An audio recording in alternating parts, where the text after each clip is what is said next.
Menteri ATR BPN Nusron Wahid telah memberhentikan 6 pejabat di lingkungan kantor pertanahan Kabupaten Tangerang. Pemecatan tersebut dilakukan buntut kasus pagar laut yang terbentang sepanjang 30,16 km di perairan pesisir Tangerang. Nusron mengatakan keputusan itu ia ambil setelah melakukan audit investigasi di internal kementerian. Dalam rapat dengar pendapat dengan Komisi 2 DPR RI, Kamis 30 Januari 2025, Nusron mengatakan sanksi berat dijatuhkan kepada pejabat yang terlibat.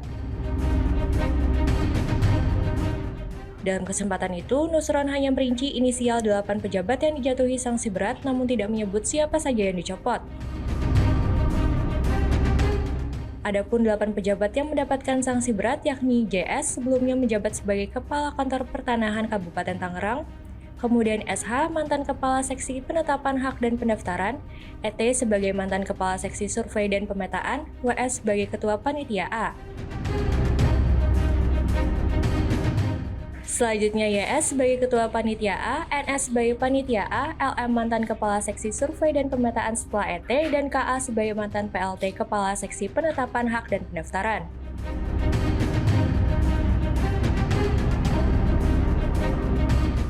Kita memberikan sanksi berat, pembebasan dan penghentian dari jabatannya pada mereka yang terlibat kepada 6 pegawai dan sanksi berat kepada 2 pegawai. Nah, nama-nama pegawainya siapa saja kami nggak bisa sebut, ya kan? Kami hanya sebut inisial. Yang pertama adalah JS, Kepala Kantor Pertanahan Kabupaten Tangerang pada masa itu. Kemudian SH, ex Kepala Seksi Penetapan Hak dan Pendaftaran. Kemudian ET, ex Kepala Seksi Survei dan Pemetaan. Kemudian WS, Ketua Panitia A. Kemudian YS, Ketua Panitia A. Kemudian NS, Panitia A. Kemudian LM, ex Kepala Survei dan Pemetaan setelah ET. Kemudian KA, ex PLT, Kepala Seksi Penetapan Hak dan Pendaftaran.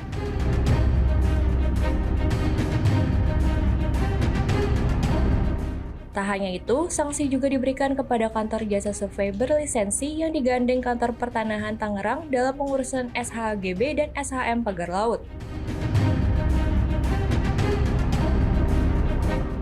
Sebelumnya, Nusron mengatakan pagar laut yang membentang di pesisir perairan Tangerang mengantongi sertifikat HGB. Total ada 263 bidang tanah di atas pagar laut Tangerang yang memiliki sertifikat. Namun penerbitan sertifikat tersebut cacat prosedur.